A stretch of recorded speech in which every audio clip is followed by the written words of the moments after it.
Olá, boa noite. Está entrando no ar mais um AZ Entrevista ao vivo, aqui na página da AZ Comunicação e também transmitido para o portal O Litorâneo, o novo portal de notícias da cidade do Rio Grande. www.olitorâneo.com.br. Não deixe de conferir essa novidade que chegou aí ao mercado rio-grandino, com a colaboração da jornalista Anete Pool, que está fazendo um grande trabalho para trazer um novo veículo de comunicação aí para a cidade do Rio Grande. E o nosso convidado de hoje é Fernando Estima, diretor superintendente dos portos do Rio Grande do Sul, que vai chegar conosco agora nesse momento. Boa noite, Fernando Estima, superintendente dos portos do Rio Grande do Sul, responsável pela administração dos portos de Rio Grande, Pelotas, Porto Alegre, também pelo sistema hidroportuário do nosso estado do Rio Grande do Sul. E eu inicio essa conversa lhe dando boa noite e também perguntando como está o andamento e o desenvolvimento do trabalho de proteção dos nossos portos contra o Covid-19, o principal assunto do momento. Boa noite, Fernando. Boa noite, André. Parabéns aí pelo novo produto. Tá? Comunicação é essencial e pela oportunidade aqui de ser entrevistado por ti, né, e poder falar um pouquinho. Eu me atrasei 2 minutinhos porque estávamos numa audiência com várias autoridades, o prefeito de Rio Grande, o prefeito de São José do Norte, doutora Annelise Becker e várias outras autoridades sanitárias, fazendo um balanço, né, do que a gente chama desses primeiros 90 dias e agora o enfrentamento dos próximos 90 dias. Né? A chegada do inverno nos impõe cuidados muito mais apurados e que a gente mantenha os protocolos, aprimore os protocolos, solicite à população que, independente dos países que estão podendo flexibilizar, algumas outras regiões, a nossa não é essa a condição. A nossa condição é de aumentar os cuidados. Agora eu encarar uma epidemia que é comunitária junto com o inverno, que tem uma tendência a gente estar mais sensível, imunidades mais baixas, hospitais mais lotados. Então, nós estamos tomando todos os cuidados. Eu sou grato a todos os trabalhadores, todos que se envolveram com os protocolos até então, porque esses últimos 90 dias funcionaram muito bem. O Porto foi destaque, foi o menor índice de problemas com Covid dos portos brasileiros, mas isso não nos alenta. A gente quer realmente, aproveitando até aqui a oportunidade de ser entrevistado por ti, dizer que para o Rio Grande, para o Porto, para todos os terminais, a campanha começa do zero, começa agora, começa com o inverno, e a gente vai manter, porque vem a epidemia agora é comunitária, né? Fazer um pouco desse relato, né? Mas está chegando a empresa A, a empresa B, a empresa C. Parece até que o Covid escolhe CNPJ. E não é verdade, é que na empresa é onde ele também tem, talvez em muitos casos, seu primeiro posto de saúde. É ali que tem a condição também de fazer o teste, de justificar por que talvez ele tenha que se afastar, ter a garantia do emprego e da renda. Então, é muito importante, né, que as autoridades sanitárias fiscalizem todas as empresas, mas encarem as empresas como um local de apoio, porque essas empresas têm protocolos também elevados, têm estrutura de saúde, têm cuidados com o trabalhador, que são exigidos para outras matérias, né? O Ministério Público do Trabalho, outras autoridades também monitoram essas empresas. Então, os casos estão sendo evidenciados em algumas empresas exatamente porque nessas empresas se faz teste, nessas empresas se busca o apoio a esse trabalhador. Mas, em muitos casos, a gente percebe que isso veio de algumas outras áreas que, como a epidemia, repito, é comunitária, a gente tem que tomar todos os cuidados nas nossas famílias, no trânsito, no transporte coletivo, reduzir ao máximo a aglomeração, máscara, manter álcool, higiene, e é isso que a gente está mantendo a energia para esses próximos 90 dias, com todos os protocolos aumentados. Ainda dentro da área do Covid-19, o Covid ele afetou diversas áreas econômicas, diversos segmentos, a sociedade de uma forma em geral, de uma maneira muito forte. Os portos foram considerados atividade essencial e não pararam nunca, inclusive fizeram uma campanha nacional de que os portos não podem parar, e realmente não há como parar a logística nacional. A comida precisa chegar, os produtos precisam chegar. Como o Porto lidou com o trabalho nesses 90 dias, inclusive batendo recordes. Nós temos aí um mês de maio que foi muito bom para o sistema portuário gaúcho e principalmente aqui para o Porto do Rio Grande. Então, como aliar essas duas situações, como fazer tudo isso funcionar ao mesmo tempo, superintendente? Eu acho que tem que parabenizar dois segmentos, né? O primeiro é as áreas produtivas de campo, né? Se o Porto bateu o recorde hoje, é porque o campo bateu o recorde antes de ontem. Ele plantou, ele colheu, né? E mesmo com toda essa estiagem, que certamente vai afetar embarques futuros, na prática, o volume de soja, de arroz, produtos florestais, celulose, fertilizantes, gado, enfim, o agronegócio novamente deu um show e demonstra, né? Nós tivemos aí o mês de maio como o melhor mês dos últimos 11 anos em volume de embarque. Então, eu parabenizo as pessoas do campo, as pessoas que estão produzindo, gerando alimento, não só para o Rio Grande do Sul, mas para o mundo, e é por isso que o Porto não pode parar. Também ele é abastecido dos insumos, por exemplo, para fertilizantes, e por sua vez fertiliza o nosso solo, que permite que a gente se abasteça de alimento e ainda abasteça boa parte do mundo, em especial a soja para a Ásia e para a China. E eu parabenizo os trabalhadores portuários, os terminais e todos os trabalhadores, sindicatos, porque é bom lembrar que nós temos aí em torno de 25% a menos de trabalhadores. Então, bater recorde de volume com menos 25%, isso prova o quê? Que tem 75% dos trabalhadores fazendo o trabalho desses 25% que não podem estar conosco e estão sendo tremendamente eficientes. Mas se tem uma boa lição que se tira desses momentos de dificuldade, né? E a pandemia está se demonstrando um efeito muito grande, é a solidariedade, né? Acho que estamos todos com mais cautela, sendo mais solidários, dando reais valores ao que realmente importa.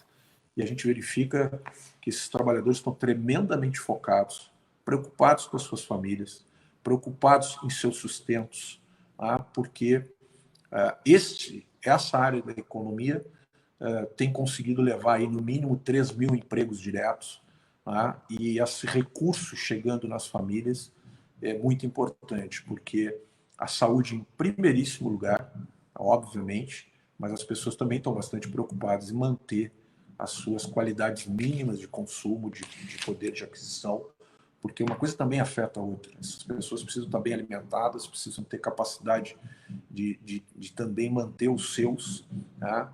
Para que essa pandemia não venha de uma outra forma afetando as suas famílias.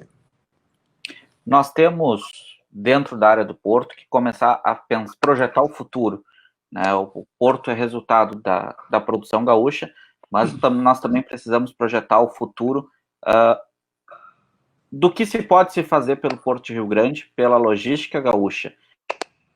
Projetos que tu chegou trazendo quando assumiste a superintendência do Porto seria a transformação da autarquia, criada em 1996, para uma empresa pública.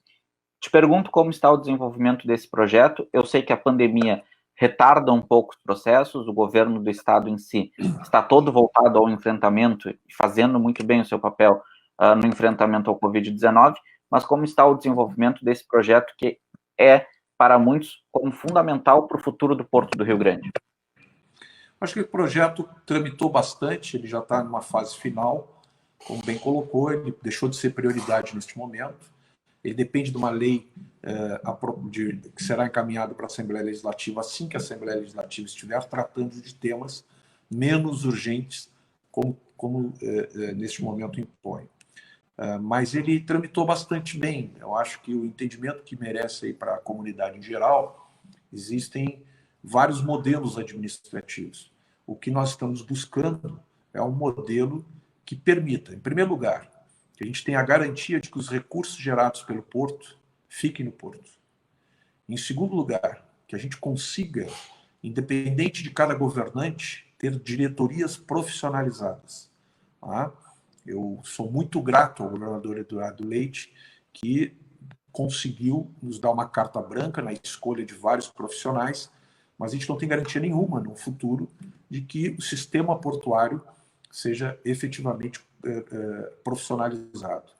E te digo abertamente, André, eu desejo para o Porto executivos capacitados para isso, bilíngues, pessoas que têm uma capacidade certamente superior à minha. Tá? Eu gostaria que o Porto, no futuro, tivesse pessoas que nos honrasse muito, com uma capacidade de visão global, que tivesse experiência em gestão portuária e que não saia a cada 4 anos, dependendo de qual é o governador. Tá? E que as pessoas como eu, que hoje estão preocupados com a boa gestão, venham a compor um conselho de administração, venham a dar diretriz do que acredito, mas que não necessariamente precisa estar na rotina diária administrativa do Porto. E para isso, nós estamos caminhando para esse modelo, que é de empresa pública. Também porque é o modelo desejado pela União. É bom lembrar que nós somos um porto delegado, né? Um porto que atua em conjunto com a União, né? E que depende efetivamente de fazer dentro dos padrões que a União também concorda. Então, havia 2 únicos portos em modelo de autarquia. É o de Itajaí e o nosso. E os 2 se encaminham para essa mudança, onde a gente consegue dar uma profissionalizada maior, né? E consegue atuar de forma mais objetiva. Aproveitando que tu falou no Porto de Itajaí, que é um porto bem menor do que o Porto de Rio Grande, mas se faz muita comparação dos portos gaúchos com os portos de Santa Catarina, principalmente na questão das cargas. Muita gente afirma que nós estamos perdendo cargas para os complexos portuários de Santa Catarina. Qual é a tua visão sobre essa situação? Estamos realmente perdendo cargas? Eu diria o seguinte, o mundo é dinâmico, ainda mais num mundo globalizado. Santa Catarina fez o tema de casa com governos ao longo da sua recente história muito similares, um pouco mais abertos, para não dizer necessariamente liberais, não sofreu oscilações políticas e criou uma figura de incentivar mais a atração de empresas. Está com uma política que a gente reconhece de tributária mais leve, portanto, fundamental para a atração de novas operações. O que também é bom dizer o seguinte, mesmo que é verdade dizer o seguinte, quando fizeram um terminal em Navegantes, está se chamando Porto de Navegantes. Quando se fez outro em Itapuá, se chama de Itapuá, de São Francisco. Então, tu tem 5 portos públicos, 5 portos em Santa Catarina, só que somar todo o movimento de Santa Catarina ainda não movimenta o que o complexo portuário do Rio Grande do Sul movimenta com um único porto marítimo, que é o de Rio Grande, que é o nosso superporto, e com os 2 portos, que é Pelotas e Porto Alegre, também públicos, e mais os 16 terminais privados, né, que ao longo da nossa lagoa, como, por exemplo, lá em Santa Clara, que tem o terminal de químicos e o terminal de container, tem espalhados aí terminais da Bianchini, da Iara, da CMPC. Então, são a soma de toda essa carga movimentada entre a hidrovia e o Porto de Rio Grande, né, ultrapassa a soma movimentada pelos portos de Santa Catarina e Paraná.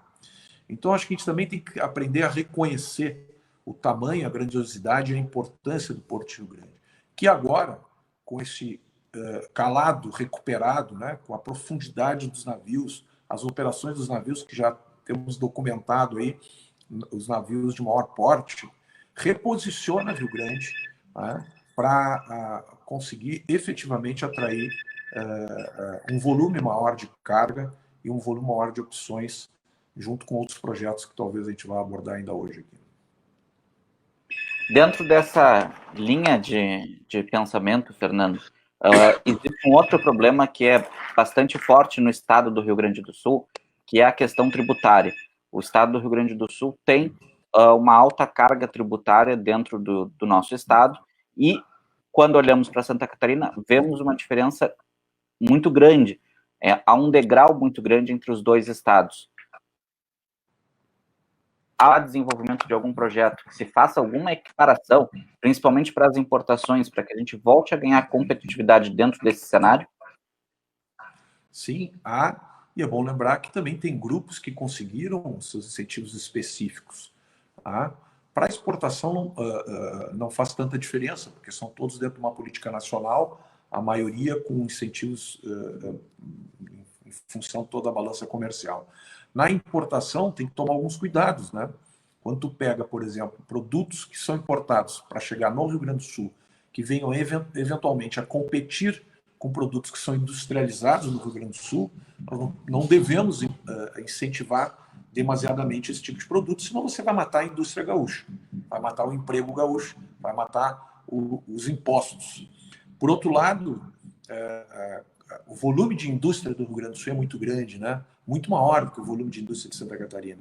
E isso acaba conflitando. É mais fácil para Santa Catarina ser mais agressiva na guerra fiscal. Mas há um trabalho, inclusive, provocado muito aí com o apoio do Sintermar, a qual eu agradeço eu, o Paulo Bertinetti, que entregou no ano passado ao governador e à Fazenda uma visão que agora está sendo apurada. Quais são os produtos que podem e devem ser equiparados com os impostos que hoje são praticados no Paraná e Santa Catarina. E esperamos que nos próximos meses a gente consiga essa equiparação que é fundamental. Então, a gente tem barreiras que eu chamo de fora da porteira do porto. A tributária é certamente a maior, né? A segunda maior são as relações com os pedágios, né? Essas duas somadas realmente conduzem parte da nossa carga para outros portos. Mas a recuperação agora do calado, o enfrentamento do tema dos pedágios, tá? Uma equiparação de impostos vai começar a reposicionar Rio Grande na recuperação de cargas e de movimento também. E o projeto que a gente quer, que é o Rio Grande Porto Indústria. Eu ia fazer esse questionamento nesse momento. O Porto do Rio Grande possui um dos maiores distritos industriais disponíveis do Brasil, está em Rio Grande. São poucos os portos que têm os espaços, a área verde disponível ainda, já pronta, feita, superada a questão ambiental,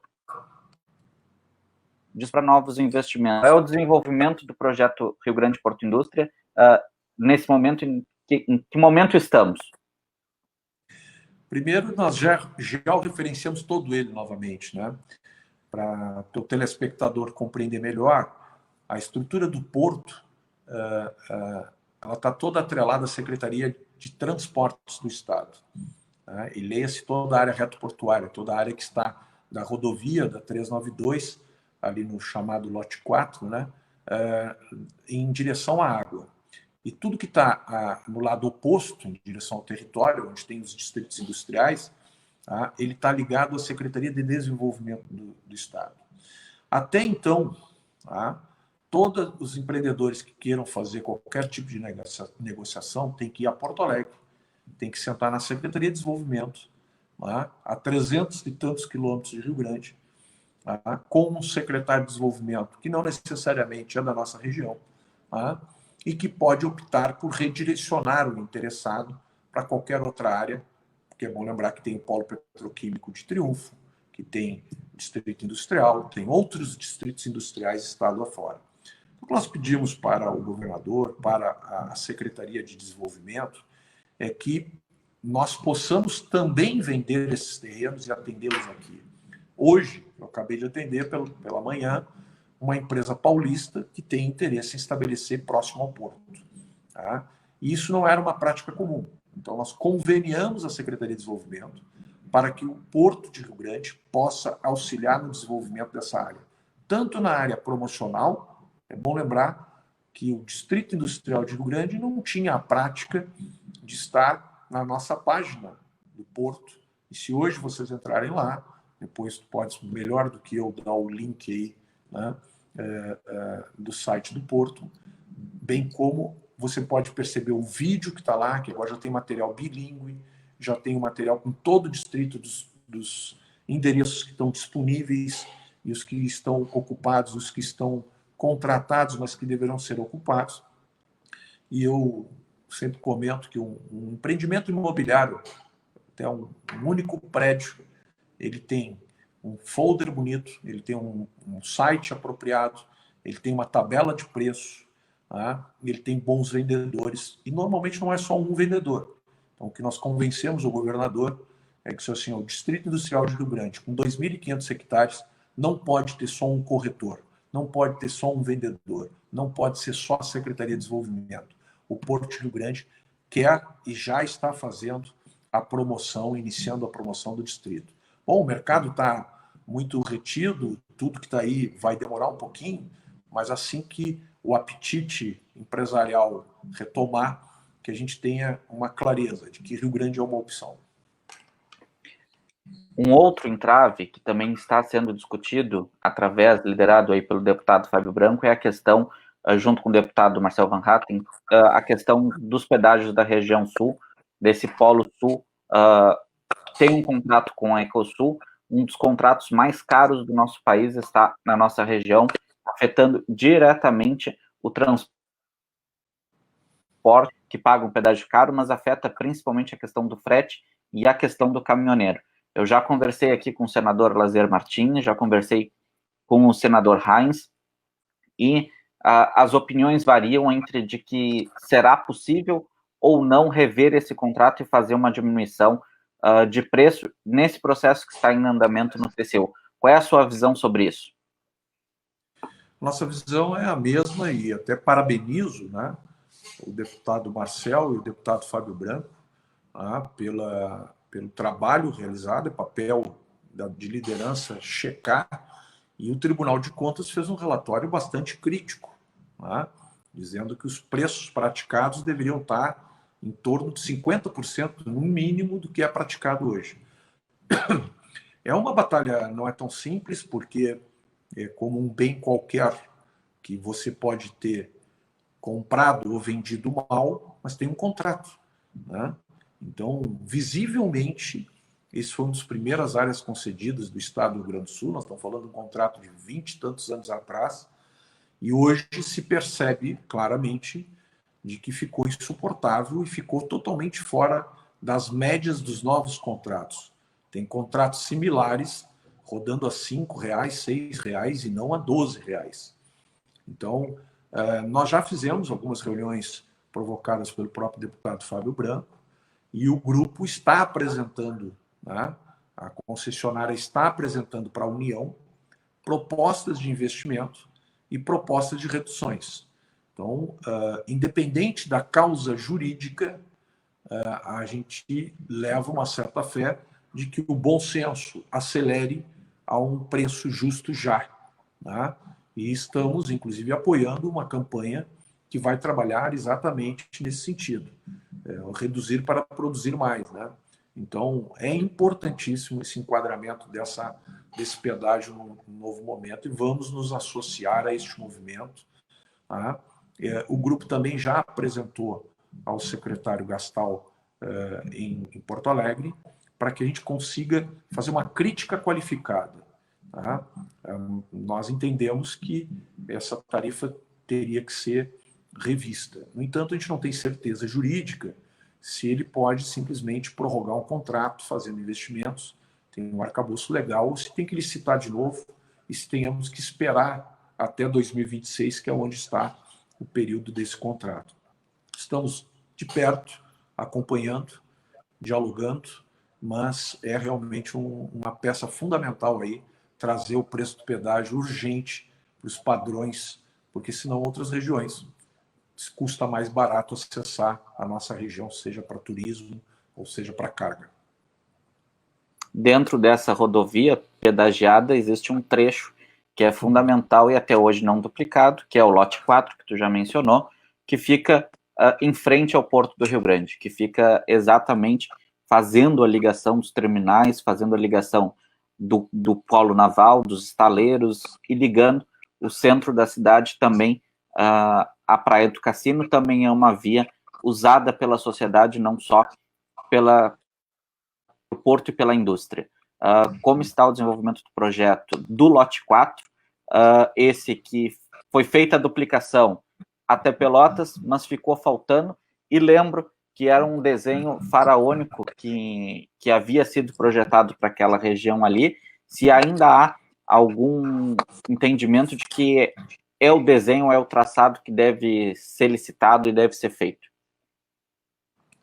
Vou tentar dividir a tua pergunta em algumas partes. Tá? A primeira é a percepção de todos que não teria um projeto mais acessível, o momento econômico é outro. Né? E pedimos o DENIT está revendo essas possibilidades junto com a concessionária. Então, se não for esse projeto que custa 500, 600 milhões de reais, qual é o projeto que poderia ser feito, que melhoraria muito e que pudesse custar menos? Isso para facilitar a batalha de recursos. É bom lembrar que a gente não conseguiu terminar de duplicar a BR-116, de duplicar a ponte de Camaquã, de recuperar a ponte de Pelotas, que completaria, vamos dizer assim, a BR-116 conectada com a 392 e, portanto, com o nosso trecho. Prova que as verbas são tremendamente políticas também, não só técnicas. Né? A gente conseguiu fazer uma ponte do Guaíba antes mesmo de terminar a BR-116 e de fazer os 9 quilômetros à frente do porto. Se fosse por técnica, talvez a gente começasse aqui pelo porto, que é onde é mais necessário, onde conflita, onde termina, e teria se feito diferente. Mas, enfim, a batalha é um pouco política também de buscar os recursos. Por isso, também é importante que a gente separe, né, um pouquinho as lideranças que estão apoiando o Porto de Rio Grande, as estruturas de Rio Grande, porque é visível assim, a nossa decepção na região, enxergar recentemente o senador defender um novo porto numa Costa Brava, no Arroio do Sal, ou em Torres, e a última que eu li hoje, também apoiar algum porto, eventualmente em Chuí ou em Rocha. Eu não sei exatamente o que leva o senador Reis a não nos prestigiar. Né? Eu já tive pessoalmente com ele, você já entrevistou ele, né? E, pelo contrário, só se destaca aquilo que eventualmente ainda precisa ser melhorado. Né? Mas é exatamente o que precisa de recurso. Então, o meu pedido aqui no teu programa é que o senador nos apoie no lote 4, nos apoie na renovação e na fiscalização do próprio pedágio, nos apoie na mesma visão que temos que ter com a Rumo, né, e com a questão da ferrovia, né, nos apoie na hidrovia, né, em vez de jogar fora tudo que se construiu aqui e tentar reiniciar numa nova costa dentro do Rio Grande do Sul, o que não faz o mínimo sentido, o que provavelmente qualquer estudo vai mostrar que essa energia do senador, que é um homem público, né, que deveria estar focando naquilo que efetivamente dá resultado. E o que dá resultado em logística marítima e hidroviária é, né, o complexo lacunar que nós temos, com a Lagoa dos Patos, com 11 terminais postos na Lagoa, mais os nossos portos de Porto Alegre, Pelotas e Rio Grande, que é o grande porto marítimo. Então, fica aqui uma crítica, né, pública, mas bem pertinente, porque a gente já fez convite, já faz mais de 1 ano e meio que ele esteve no gabinete do governador. Eu pedi encarecidamente que, antes de começar a fazer visitas e publicações, que se chame as equipes técnicas para explicar que você não pode avançar 3 quilômetros mar adentro e achar que lá fora você vai conseguir encostar um navio e movimentar carga. É como imaginar que chegasse aqui na ponta dos moles e você fizesse um pier lá, achando que vai conseguir levantar um container, vai virar um ventilador isso. Então, a costa do Rio Grande do Sul necessita de fazer o que foi feito lá no Império, encontrar uma área protegida, né, como é a nossa lagoa, e por isso se posicionou aqui um estudo que na época também se estudou Torres e que se chegou à conclusão que era aqui a porta de entrada para um porto marítimo, e é aqui que a gente tem que consolidar o esforço das lideranças para terminar, né, e implementar e dar manutenção em tudo que está criado. A questão da Rumo é outra que é essencial. Nós falamos da estrada, mas nós também precisamos falar da Rumo. O transporte ferroviário no estado do Rio Grande do Sul só vem caindo ao longo dos últimos anos, agora num certo nível de estabilização, mas ainda nós podemos ter muitas vantagens com o uso ferroviário, ampliando a movimentação de cargas, diminuindo o valor do frete pela condição da ferrovia. Mas se vê hoje que nós temos muitas ferrovias sucateadas no estado do Rio Grande do Sul e uma pouca utilização. Esse contrato está próximo do fim da concessão das ferrovias junto com a Rumo, e qual é o cenário que tu vê? Renovaremos esse contrato ou se abrirá uma discussão sobre o que fazer com esse sistema ferroviário?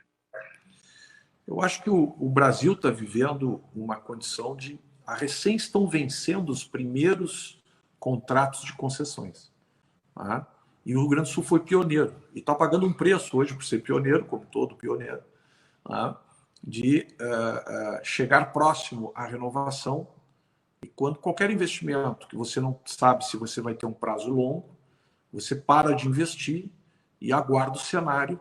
E é um pouco do que está ocorrendo com a Rumo, com a rodovia, com a ferrovia, com alguns terminais que seus contratos também estão terminando, depende de renovações.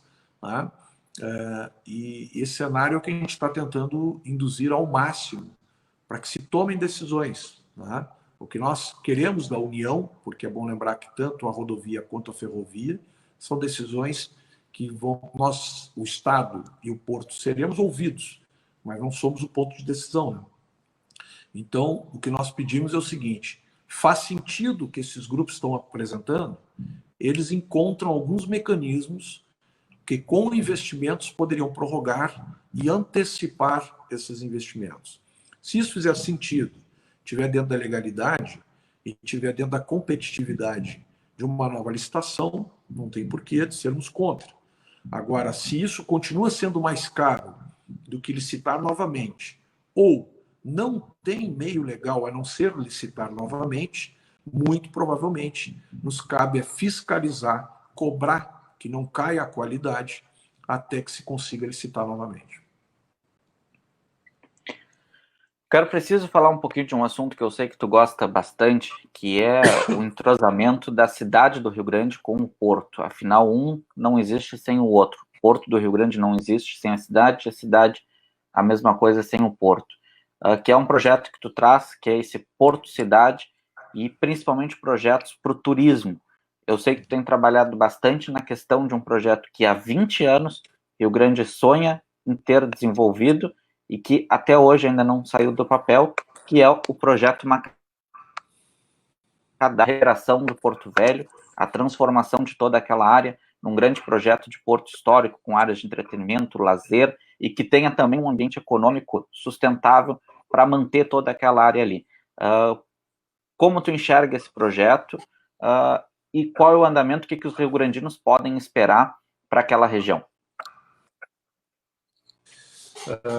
Eu tive o prazer de trabalhar como secretário de desenvolvimento em Pelotas, ao lado do atual governador, na época prefeito, e como secretário de desenvolvimento era economia e turismo, né?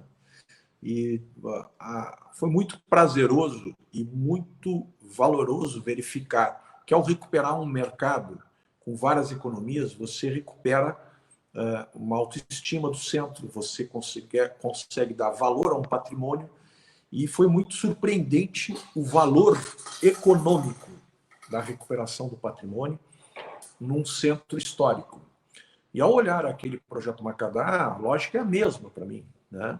Eu acho que nós temos um valor gigantesco se conseguirmos recuperar de convivência, de uso e daquilo que as cidades que têm a beleza natural que nós temos. É bom lembrar ali dos CCMAR, de todo o Rincão da Cebola, o quanto vem melhorando isso aí, é bom reconhecer também. Mas ainda se vive muito pouco de frente para a água na cidade de Rio Grande, né? Cassino, sem dúvida, mas na cidade de Rio Grande a gente vive muito pouco.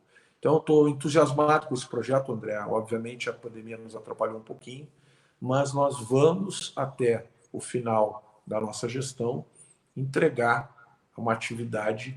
Se não for nos 3 pavilhões, será num ou 2, mas nós vamos virar aquele Porto Velho em pelo menos 1, 2 pavilhões exemplares para que a comunidade possa usufruir disso, para que os turistas possam se aproximar da história, né? Que é bom lembrar que é esta cena que deu o nome do nosso estado, quando entraram na nossa barra e vislumbraram este Rio Grande, né?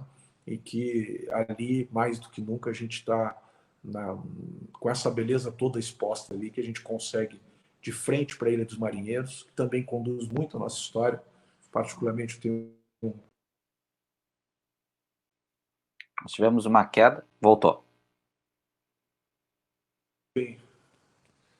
Alô. Existe uma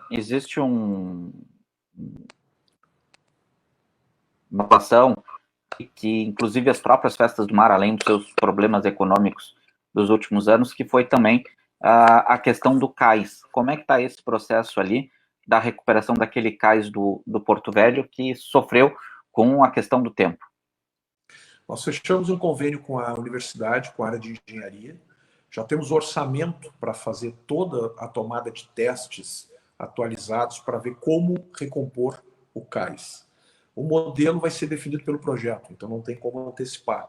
Tá? Mas é o primeiro passo, era fazer toda a sondagem, mergulhar, verificar, né? E a área de engenharia da FURG está nos auxiliando nesse passo. Por quê? Assim como vários prédios históricos, né? Tem que ver se você ou tem a capacidade de recuperar e entregar ele historicamente idêntico, ou você tem que considerar que em certo momento da história aquilo teve uma avaria. E aí nós temos que pelo menos estabilizar para dar segurança, né?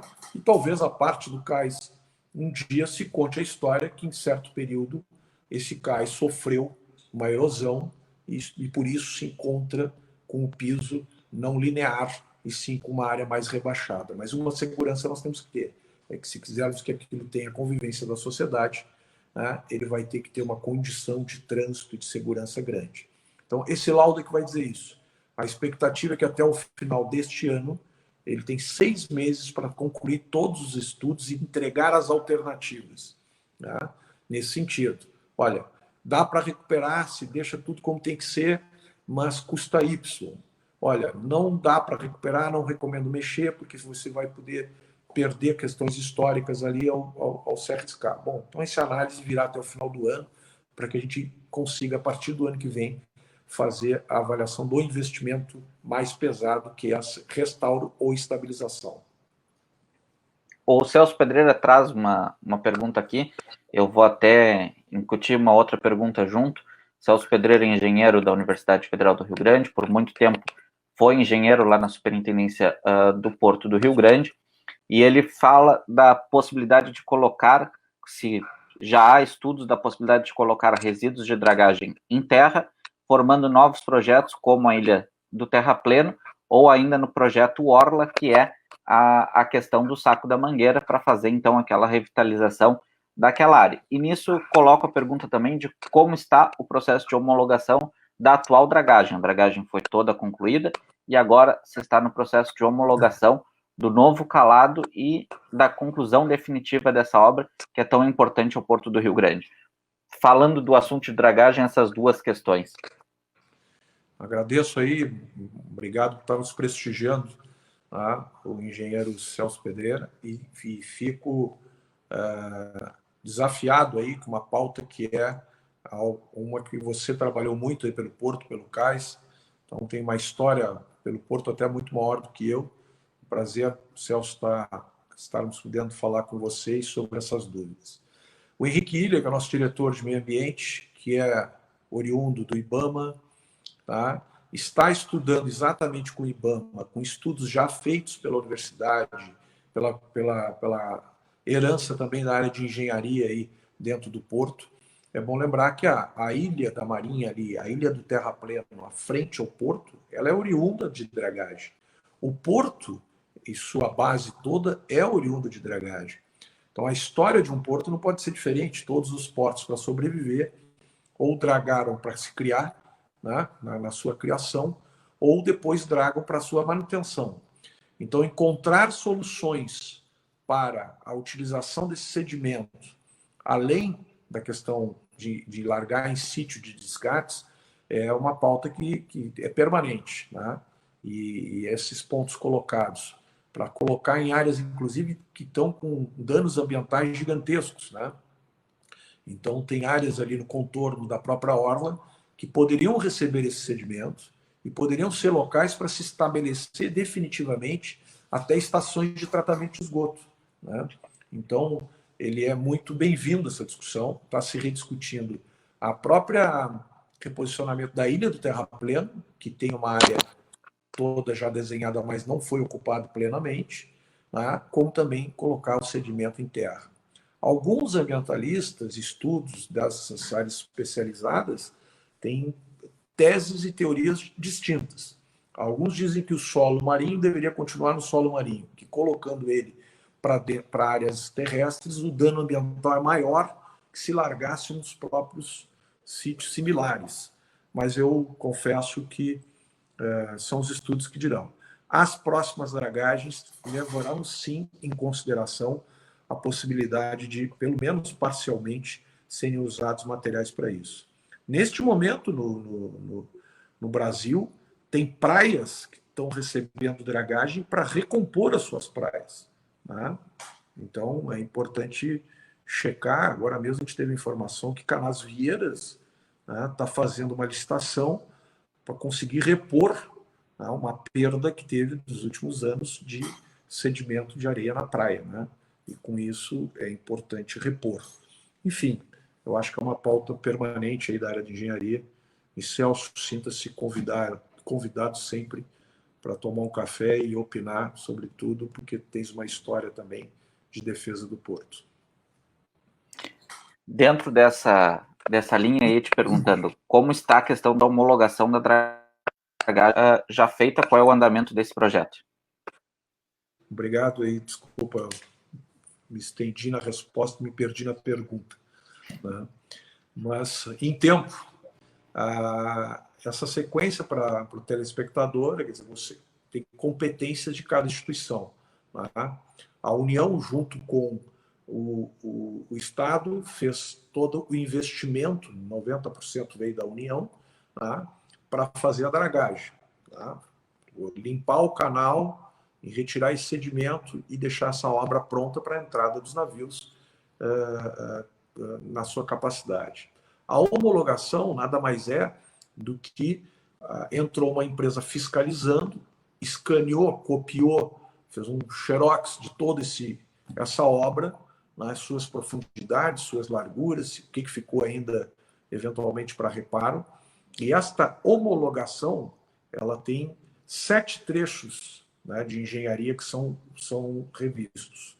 Isso tudo, quem faz a homologação, quem checa esses dados, é a Marinha, o Instituto de Hidrografia da Marinha. Monitorado aqui pela Capitania dos Portos, esses 7 trechos estão dentro dos prazos legais pós-dragagem, que tem em torno de 90, 100 dias, não tem uma data tão firme, mas parece que é em torno de 90 a 120 dias, para este análise. Esta semana a gente recebeu a informação de que esses 7 trechos foram validados. Portanto, a informação da Marinha é que esses trechos estão conforme o contrato.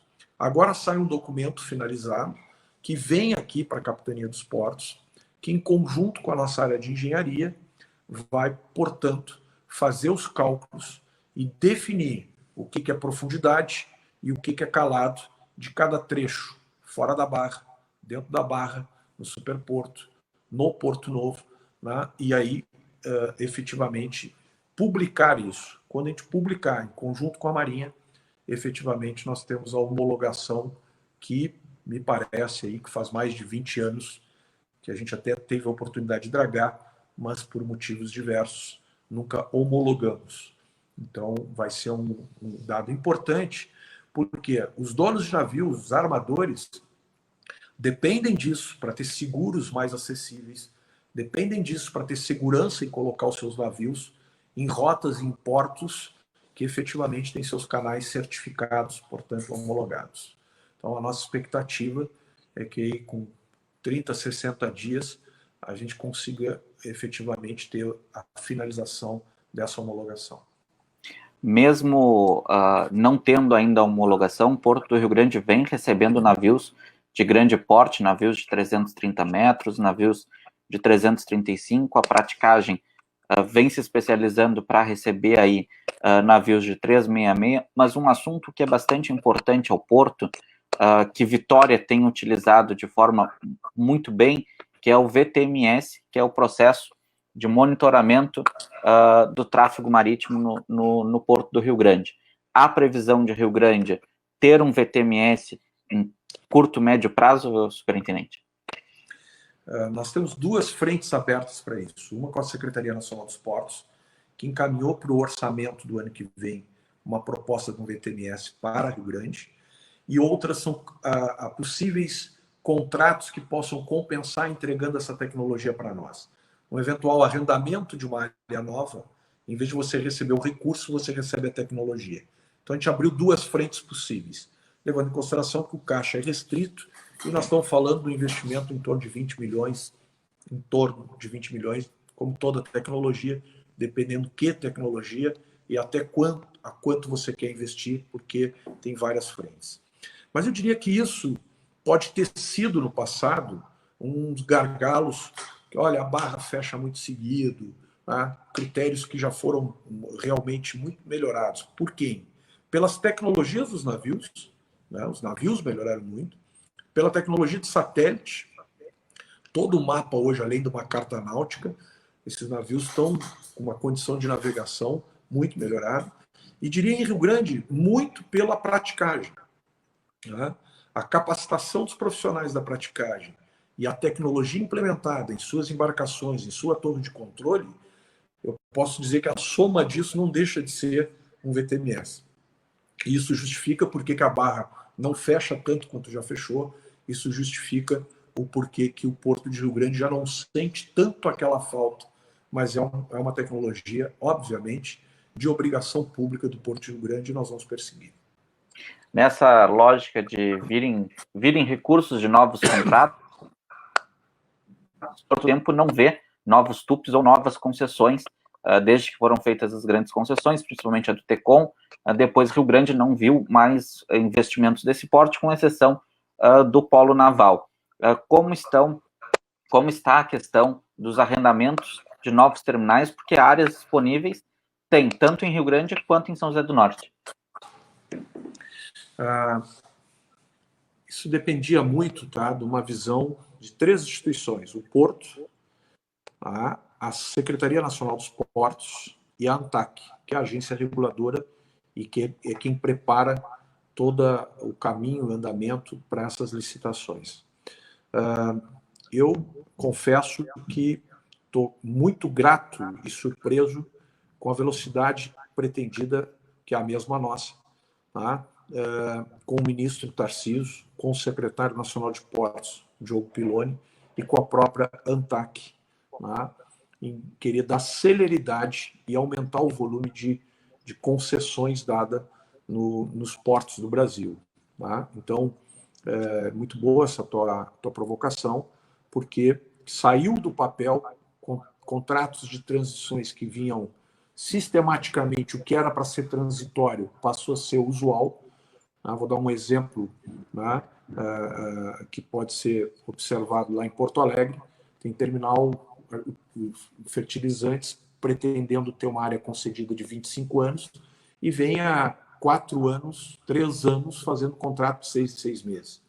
Então, essas áreas estão indo para a licitação, se não até o final do ano, mas certamente no início do ano que vem.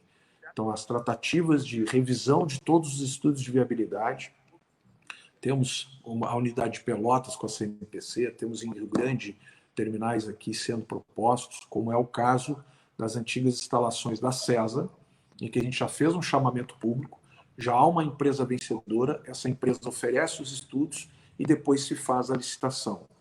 Então, nós vamos ver, principalmente o ano que vem, novas áreas sendo licitadas, como tu bem colocou, desde 1998 não tinham áreas licitadas.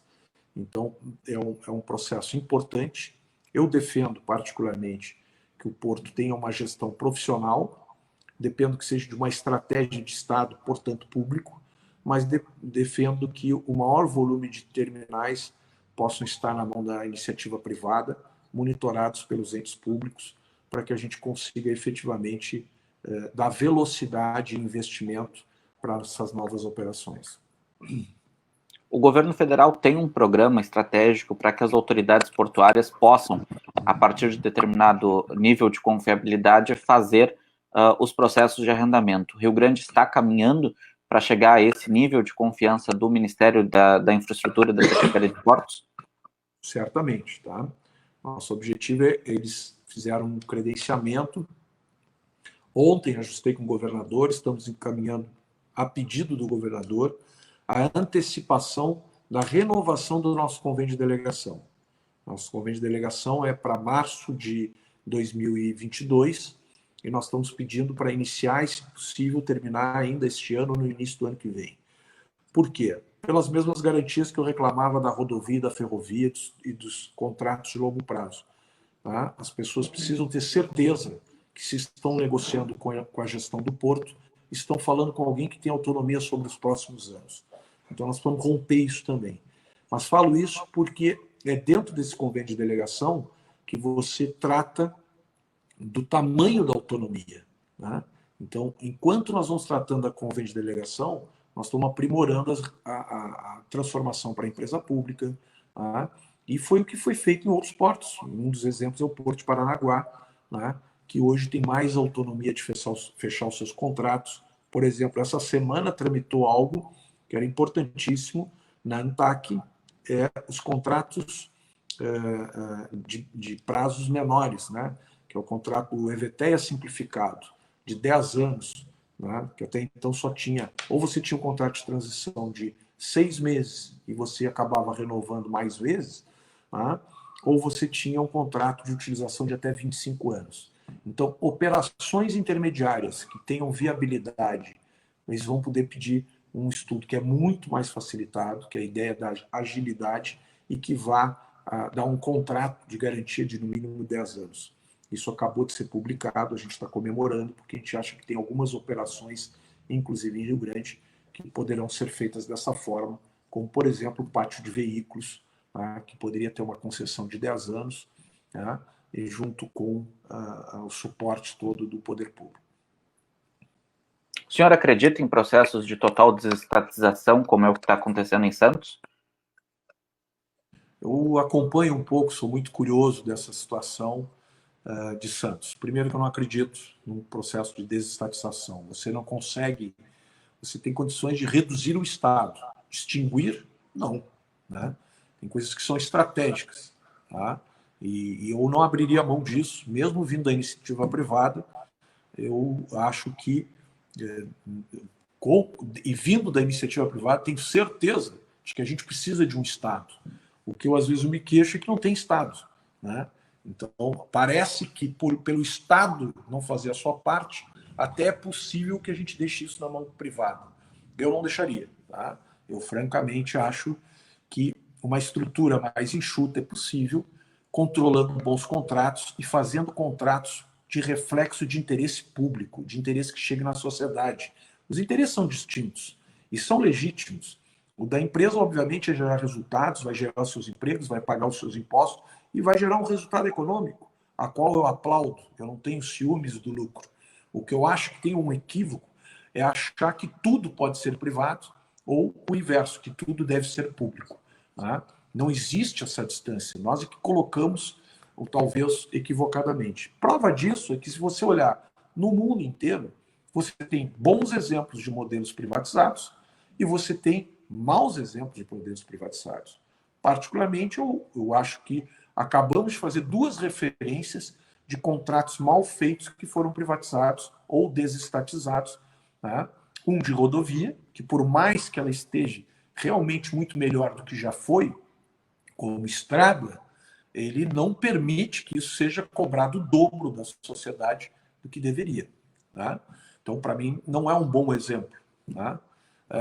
Por mais que você veja que a ferrovia, por exemplo, a ferrovia não tem atuado, não tem investimento há muito tempo. E ele tem um contrato que deixa 25 anos essa empresa dentro desse processo. Então, eu não acho que são bons exemplos de desestatização. Eu acho que o problema do mundo, o problema do país, é de contratos sérios, de pessoas sérias.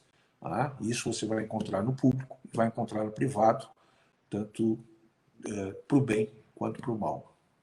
Eu não poderia, nós encaminhando para o final, e eu não poderia deixar de perguntar com relação ao polo naval, que é um assunto que as pessoas estão sempre perguntando. A cidade do Rio Grande ainda tem alguma esperança na situação do polo naval, e aí eu te faço, superintendente, essa pergunta. Há esperança para o polo naval de Rio Grande e São José do Norte? Nós esperamos, o que era muito pertinente, o primeiro ano de governo, nós não pressionamos, não fomos à busca de uma maneira efetiva, tá, do que o governo federal estava pretendendo fazer com a Petrobras, com os fundos da Marinha Mercante, com o BNDES nessa pauta, como sempre, liderou economicamente, porque é um governo que se inicia, precisa de um pouco de espaço para tomar suas definições. Sempre que fomos checar na Petrobras, olha, não é o momento ainda, nós não sabemos exatamente qual é a política da indústria naval brasileira. Bom, em 19 de fevereiro, portanto, já deste ano, eu acompanhei o governador e fizemos uma excelente pauta com o presidente da Petrobras e com o presidente do BNDES. O que ficou claro para nós? A indústria naval brasileira queimou uma baita etapa. Nós, independente de bandeiras, nós dissemos para o mundo que iríamos construir navios aqui. Investimos bastante nisso. A cidade de Rio Grande é exemplo disso. Mudou políticas de capacitação, fez de tudo. Mas por que a gente queimou uma etapa? Porque nós transformamos isso nas más oportunidades, nos más contratos. Então, o resultado deu no que deu, talvez é o maior escândalo mundial de desvios, tem a ver, sim, com a indústria naval no Brasil, e aqui não foi diferente. Então, eu não gosto para tratar um doente, tu tem que ter um diagnóstico razoável. Então, reconhecer que a gente teve a oportunidade, fazia sentido para todos nós. Por que construir fora e não construir aqui? Porque lá é mais barato. Não é suficiente. Nós temos que dar emprego, renda para os nossos. Tudo isso para nós era música na época. Todos nós apostamos nisso. Mas o que a gente encontrou foi uma máquina de desvio de recursos. Fizemos alguns bons modelos. Também é bom dizer que não vamos tratar todos os modelos como essencialmente errados, mas a um preço muito caro, a um preço fora de mercado. Bom, é legítimo que, em mudança política, um governo possa querer redirecionar. A Petrobras, em certo momento, da mesma forma, ao ser sangrou demais, né, e parou de contratar aqui no Brasil, porque ao tentar contratar no Brasil, foi literalmente uma fonte de desvio. Então, o que nós encontramos na Petrobras lá com o governador foi um cenário de que, por enquanto essa ferida não fechar, enquanto a Lava Jato não passar, enquanto os acordos de leniência ou de recuperação judicial não prosseguirem, a indústria naval brasileira ficará resumida ao conteúdo nacional, que antes era de 40%, 50%, ou seja, cada plataforma construída tinha que se comprovar que tinha 40%, 50%, chegou a ser mais, chegou a ser 60%, né? E que agora ficou resumida a 25%. Então, uma maneira simplista, André e telespectadores, um modelo que você tinha de 100%, hoje a indústria naval está resumida a 25%. Resumida a 25%, não faz nenhum sentido a gente ter 4 áreas definidas no Porto de Rio Grande, né, que aguarda espaço para um terminal florestal, que tem espaço para crescer grãos, celulose e outras áreas, a gente deixar essas áreas bloqueadas para isso. Tá? Nós estamos tratando, foi pauta da reunião de ontem com o governador, nós temos um relatório com o governador de cada uma das áreas. Uma área que está contratada permanece e nós deu um bom exemplo aí de conteúdo nacional, né? Foi o EBR em São José do Norte. O ano passado gerou mais de 1.000 e poucos empregos, fazendo para a Modec os módulos, né? De uma maneira até bem discreta. Nem toda a sociedade entendeu porque não é mais aquela obra de uma plataforma inteira, e sim de alguns módulos. O estaleiro da Ecovix, o ERG, ele está em uma recuperação judicial. Nós conseguimos, num acordo com eles, ocupar o cais com operações diversas, em principalmente madeira e gado, porque ali tem uma profundidade maior. Nós já passamos de 16 navios realizados ali, e isso é expressivo como carga e como faturamento. Cargas que antes teriam que estar sendo completadas em Santa Catarina ou no Uruguai, e agora estão saindo pelo Porto de Rio Grande. Então a gente incrementou, quando a gente fala, o maio carregou mais. Carregou mais porque a gente carregou também, também no ERC. Tá? Então isso foi positivo. Mas ele passa por um enfrentamento da recuperação judicial que nós estamos respeitando. A recuperação ela é blindada nesse sentido, é para isso que tu pede uma recuperação judicial. E a área da QGI é uma área que a gente iniciou as tratativas para um possível distrato amigável dessa área. Então, te digo desta forma, a área que é da Wilson Sons, né, para aquela possibilidade de um estaleiro para rebocadores, de igual forma, nós estamos caminhando para um distrato amigável.